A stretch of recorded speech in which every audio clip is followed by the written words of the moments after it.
In the last decade and a half, it's become infinitely easier to obtain exactly what you're looking for by way of a couple keystrokes. The internet has made it all too simple to use a computer to change reality. An abundance of information is merely a search engine away, to the point where it's hard to imagine life as any different. Yet, a generation ago, when the words streaming and torrent were meaningless save for conversations about water, people met face to face to conduct software swap parties, trading games, and applications on Sharpie labeled 5 1/4 inch floppies. Of course, most of the time, the meets were a way for frugal, community-minded individuals to trade popular games like King's Quest and Maniac Mansion amongst themselves. However, a few early programming talents designed their own computer games to share amongst their circle of acquaintances, who in turn would pass it on until, if fun and well designed enough, an independently developed game had its place in the collection of aficionados across the country. Think of it as the 80s equivalent of a viral video. Pale Luna, on the other hand, was never circulated outside of the San Francisco Bay Area. All known copies have been long disposed of. All computers that have ever run the game, now detritus buried under layers of filth and polystyrene. This fact is attributed to a number of rather abstruse design choices made by its programmer. Pale Luna was a tested venture in the vein of Zork and the Lurking Horror at a time when said genre was swiftly going out of fashion. Upon booting up the program, the player was presented with a screen almost completely blank except for the text. You are in a dark room. Moonlight shines through the window.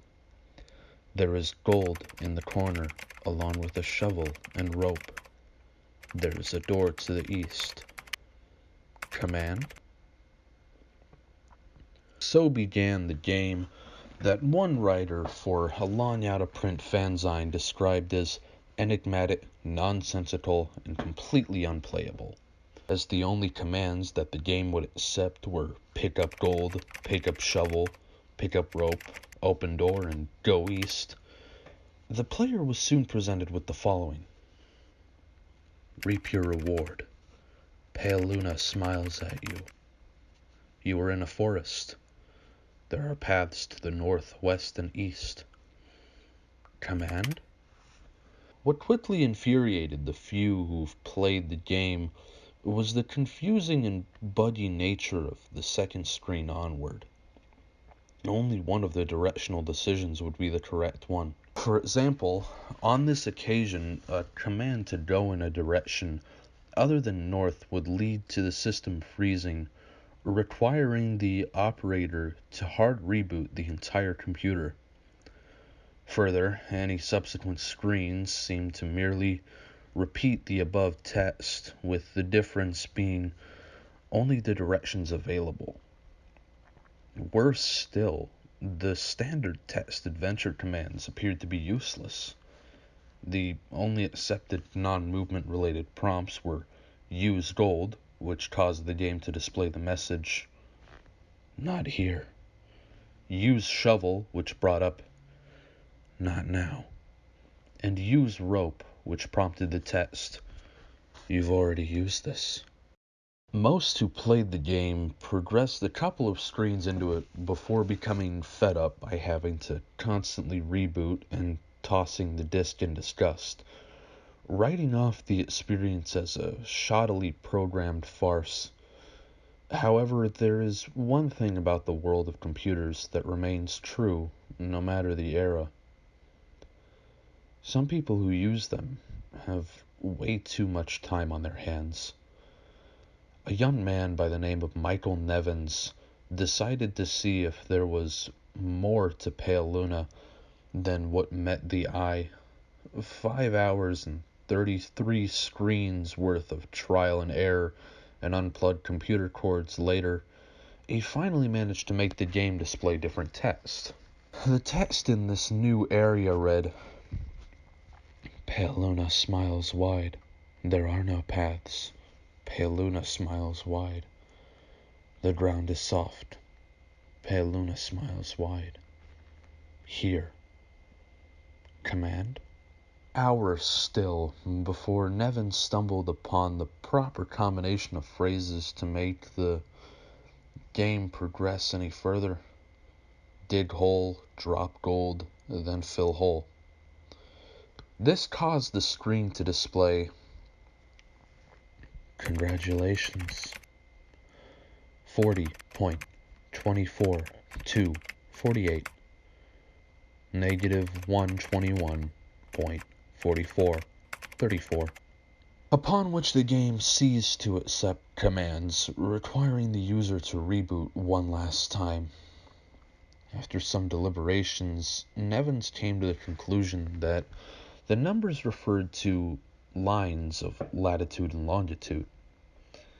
The coordinates led to a point in the sprawling forest that dominated the nearby La Cine Volcanic Park. As he possessed much more free time than sense, Nevins vowed to see Pale Luna through to its ending. The next day, armed with a map, a compass, and a shovel, he navigated the park's trails, noting with amusement how each turn he made corresponded roughly to those he took in-game.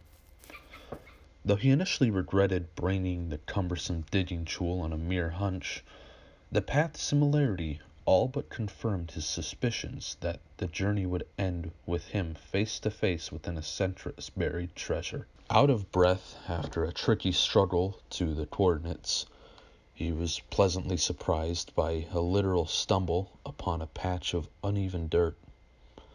Shoveling as excitedly as he was, it would be an understatement to say that he was taken aback when his heavy strokes unearthed the badly decomposing head of a blonde-haired little girl.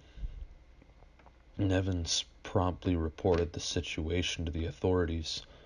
The girl was identified as Karen Paulson, 11, reported as missing to the San Diego Police Department a year and a half prior. Efforts were made to track down the programmer of Pale Luna, but the nearly anonymous legal gray area in which the software swapping community operated inescapably led to many dead ends. Collectors have been known to offer upwards of 6 figures for an authentic copy of the game. The rest of Karen's body was never found. Hey guys, thanks for watching this video.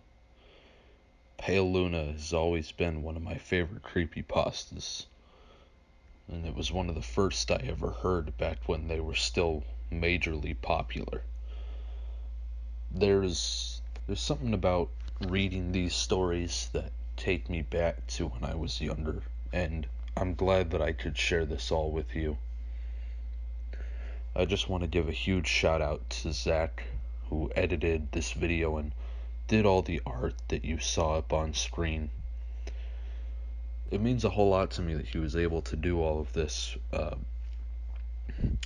just in time for Halloween, especially since I only gave him 2 weeks notice on doing all this, and he's got school and homework and all that. So yeah, please check out Zach. He deserves the support, and he's pretty awesome, not gonna lie. If you liked this story, then I'll leave a link to my other channel in the description. I read another story about Pokemon. It's about an Absol and what it means, like the Reaper of Death or whatever. Definitely check that out. If you have any suggestions for stories that I should read next year, please feel free to leave them in the comments below, and I'll do this again some other time.